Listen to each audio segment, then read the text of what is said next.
ऊपर के दो कक्ष से आलिंद, नीचे के दो कक्ष से नील्य। ये दाई तरफ है तो दाया आलिंद, नीचे का दाया नील्य। ठीक है ना। उसके बाद में ऊपर वाला बाया आलिंद और नीचे वाला बिल्कुल दाया बाया नील्य। जो ये वाली नहीं जा रही है ये फुसफुस दम, बोलो दमनी की सीरा है, बिल्कुल। ये दोनों क्या है, फुसफुस सीरा। उसके बाद में ये जो है ये क्या है, महासीरा, है ना। उसके बाद में ये जो निकल रही है बड़ी वाली महाधमनी, है ना। महाधमनी के बाद में ये दोनों क्या है, कपाट है, वाल बोलते हैं इनको। ये द्विवल्नी और ये त्रिवल्नी कपाट।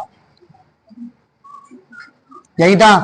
फिर बाद में जिया पूछ रही फेफड़े कहाँ, फेफड़े यहाँ है, कहाँ है, यहाँ बीच में फेफड़े हो, बाद में बनाएंगे आपको, इधर ध्यान दो। मैंने बोला था क्या कि यही प्रक्रिया है कि जो महाशिरा है, शिरा का क्या काम होता है, अंगों से रक्त को लाना और किसको देना, हृदय को देना। और धमनी का काम होता है हृदय से रक्त को लेना और अंगों को बाढ़ देना। तो ये महाशिरा है तो ये अंगों से क्या लाएगा, CO2 युक्त रक्त है, क्योंकि CO2 बनी है, उस रक्त को लेके आएगा और कहाँ छोड़ देगा। अरे ये जुड़ा ना, कौन सा ये, दाया आलिंद, दाया नीली किसमें दे देगा, दाया नीले में। दाया नीले किसमें भेज देगा, फुसफुस धमनी में। फुसफुस धमनी फेफड़े से जुड़ी हुई है, फेफड़ों में मिलने के बाद ऑक्सीजन मिल जाएगी, शुद्ध हो जाएगा वो। अब फुसफुस शीरा लेके आएगा और किसमें देगा, बाया आलिंद से, बाया नीले में, बाया नीले से, और माधमनी किसको दे देगी, अंगों को। वापस वही प्रक्रिया निरंतर चलती रहती है। यही था। अब नहीं आए जो बस मुंह फाड़ रहे हैं, मुंह फाड़ते रहो। मैंने बोला नुकसान हमारा ही है, मेरा तो क्या मेरे को आता है, मैं तो बना सकता हूँ, दोबारा बना दूंगा। आ गया, कोई दिक्कत, कोई समस्या? रे तो यार उससे हड्डी की थोड़ी हो रही है काशी, बेटे हो रही है क्या? हाँ बेटे आज बोल ही नहीं रहा हूं। अब ईमानदारी से बताना, कोई कौन जाके है ना इसको बदनाम किया था, कौन इसको बदनाम किया था? देवांशी की थी, देवांशी घर वालों को बोलोगे आज मेरा दिल नहीं करा पढ़ने का, फिर रुस जाएगा फिर, तो ये मत करना। ये हो गया। तो सबसे पहले हृदय के बारे में बेसिक इंफॉर्मेशन, हृदय का आकार मुट्ठी जितना बड़ा होता है ना, मुट्ठी जितना बड़ा। ये फेफड़ों के बीच में बाई ओर झुका हुआ होता है। मनुष्य के अंदर दोहरा परिसंचरण तंत्र पाया जाता है। हृदय के कितने कक्ष होते हैं, 4 कक्ष। ऊपर के 2 कक्ष आलिंद, नीचे के 2 कक्ष जो दाई तरफ होते हैं वो दाया आलिंद और बाया आलिंद। और बिल्कुल। अब इसमें एक पूछे आपको कि सबसे बड़ी शिरा या महाशिरा का नाम क्या है? सबसे बड़ी शिरा, सबसे बड़ी शिरा दिख नहीं रही क्या तुम्हें? और सबसे बड़ी धमनी महाधमनी। वैसे महाशिरा कम देता है, इस शिरा का नाम दे रखा है, क्या नाम दे रखा है, इंफेरियोर वेना कावा, इंफेरियोर वेना कावा। सबसे बड़ी महाशिरा इंफेरियोर वेना कावा। तुम्हारे नहीं दे रखा वो, ये अलग से पूछता है कंपटीशन में, किस हृदय में पाई जाने वाली सबसे बड़ी महाशिरा का नाम इंफेरियोर वेना कावा, ये वाला नाम है इसका। तो वो बाद में देख लेना तुमको। अब माना में वहन किन पदार्थों का होगा, CO2 ऑक्सीजन और उत्सर्जी पदार्थों का।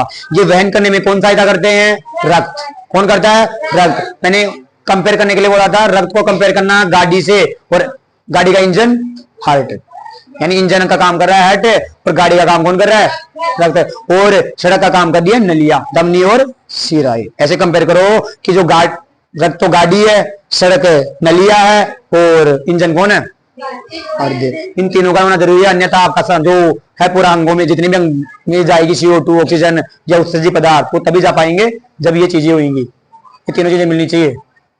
अरे तुम गाड़ी में बैठ तो जाओगे, लेकिन बताओ गाड़ी जब चलेगी नहीं, इंजन ही काम नहीं करेगा, सड़क ही नहीं होगी, तो क्या चलोगे तुम? चलोगे क्या, नहीं चल पाओगे। तो वही है ये कि आपके शरीर में जितने भी पदार्थ है, CO2 ऑक्सीजन या उत्सर्जी पदार्थ, जिनको निकालना जरूरी होता है, उत्सर्जी पदार्थों को, CO2 को लेना और छोड़ना, ये चीजें तो सभी कोशिकाओं चाहिए, तो ये काम हेल्प करेगा उसमें, है ना। कैसे, तो चाय से तुम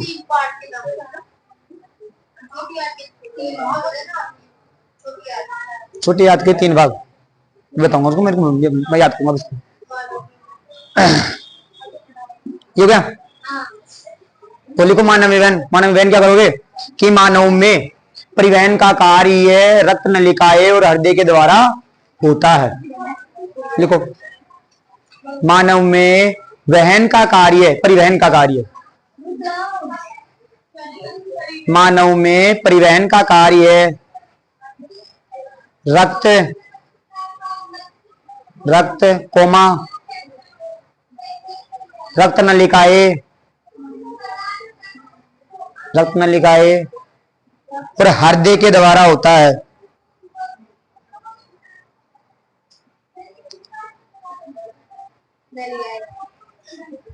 मानव में परिवहन का कार्य रक्त, रक्त नलिकाएं और हृदय के द्वारा होता है।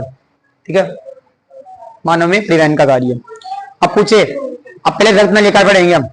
रक्त नलिकाएं कौन, तो मानव में 2 रक्त नलिकाएं होती है, एक धमनी और सीरा। धमनी और सीरा होती है। तो पहले देखेंगे धमनी का क्या कार्य है और सीरा क्या होती है। तो पहले वही पढ़ेंगे धमनी और सीरा में अंतर, फिर हृदय के बारे में। तो एक और होता है लसिका। लसिका एक तरल पदार्थ है, उसका भी काम होता है कि रक्त में होता है, वो रक्त में है ना। लसिका अपनी जो रक्त होता है उसके अंदर, उसके साथ उसका भी काम होता है पदार्थों को लाना और ले जाना, तीनों का कार्य होता है। लेकिन मुख्य कार्य नलियों का, क्योंकि नलिया ही नहीं होगी, जब रास्ता नहीं होगा तो कहां जाएगा तुम्हारा, नहीं जा पाएगा ना। लेकिन मुख्य कार्य जो होता है वो रक्त का होता है। इसलिए इस परिसंचरण तंत्र को बहुत बार रक्त परिसंचरण तंत्र भी बोला जाता है, क्योंकि मुख्य कार्य कौन कर रहा है, मैन। हार्ट तो कुछ नहीं कर रहा, हार्ट तो ओनली पंप कर रहा है। अरे उदाहरण के लिए मान लो ये तो ओनली पंप ही कर रहा है बस, बाकी काम तो नलिया और रक्त कर रहा है। बस पदार्थों को लाने ले जाने का काम इसका थोड़ी है। ये तो एक बस एकदम उनको प्रेशर दे देता है, भाई आओ जाओ आओ जाओ, प्रेशर दे देता है, पंप कर रहा है। बाकी काम तो कौन कर रहा है, रक्त कर रहा है। रक्त तुम्हारी कोशिकाओं के पास जाता है, उनसे पूछता है, उनसे ऑक्सीजन देता है, उनसे लाता है, वापस दे देता है, उत्सर्जी पदार्थ को शरीर से बाहर निकलवाता है। रक्त कर रहा है मैन काम। इसलिए इसको मुख्यतः रक्त परिसंचरण तंत्र भी कह देते हैं। इसकी खोज की थी विलियम हार्वे ने। किसने, विलियम हार्वे ने रक्त परिसंचरण तंत्र की, पूरे की रक्त परिसंचरण तंत्र की खोज किसने की थी, विलियम हार्वे ने। देखो अब इसकी एक घटना भी घटित हुई थी कि विलियम हार्वे ने जब ये बताया, क्या बताया कि मानव के अंदर जो पदार्थ होते हैं उन पदार्थों को खून लेकर जाता है, यानी ब्लड लेके जाता है, ऐसे ब्लड होता है। तो लोगों ने किया कि नहीं ये पागल हो गया, ये इंसान कुछ नहीं आता, इसको ऐसे थोड़ी होता है। हाँ, खून भी कोई ऐसा आता जाता है कि बहता है क्या, या फिर ऐसे लेके जाता है क्या। बहुत विरोध होता है इसका, विलियम हार्वे का। लेकिन आज मान रहे हैं कि हाँ उन्होंने क्या बताया था। कहते हैं ना कि कोई भी व्यक्ति जब होता है तो अकेला होता है, लेकिन जब बाद में समझ नहीं आता तो पूरी दुनिया उसके साथ हो जाती है। ठीक है, संघर्ष में व्यक्ति अकेला होता है लेकिन सफलता में वही है। तो देख लो विलियम हार्वे के साथ में अब मानते हैं इस बात को कि हाँ उसने सही बताया था। न्यूटन के साथ कोई नहीं था, न्यूटन ने बोला सेब गिरा तो क्यों गिरा, इसलिए गिरा। पूरी फिजिक्स बना दी उसने आज, E बराबर mc²। उसके बिना कोई कल्पना ही नहीं कर सकते पूरी पृथ्वी की, E बराबर mc² के नाम उसने मतलब बता दिया ना धीरे धीरे। तो यही होता है, तुम भी कोशिश करो, संघर्ष में अकेले रहो, किसी की तरफ ध्यान मत दो मेरे साथ आ रहा है नहीं आ रहा, जीवन में चल रहा है कि नहीं चल रहा, हाँ पढ़ रहा है कि नहीं पढ़ रहा, वो पढ़ रहा है कि मैं पढ़ू कि नहीं पढ़ू, देख के मत करो, खुद चलते रहो। अंत में जब रिजल्ट आएगा तब लो जी श्रीमान जी, पूरे घर वाले भी खुश से, स्कूल का स्टाफ भी खुश है, आसपास के लोग भी, उनकी चोरी से फलाना, उनको लड़कों से वो लोग भी, हाँ उसने कुछ किया है।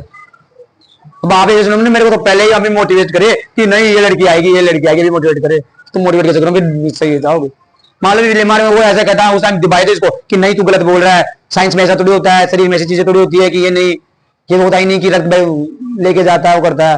लेकिन अब वो कंफर्म हो गया ना कि हाँ ऐसा होता है, अब मान रहे हैं, अब इसलिए पढ़ रहे हैं उनको कि विलियम हार्वे ने रक्त परिसंचरण तंत्र की खोज की थी। ये वाली कहानी थी 8th क्लास में, हाँ नहीं 7th में है ना वो, 7th में। तो मानव वहन, तो लिखो अगले एरो में, परिवहन का मुख्य कार्य रक्त के द्वारा किया जाता है। परिवहन का मुख्य कार्य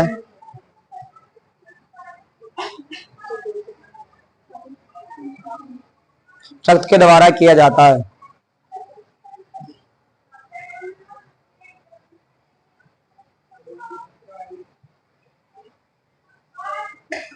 अगले रो में लोग लिखो, रक्त परिसंचरण तंत्र की खोज, रक्त परिसंचरण तंत्र की खोज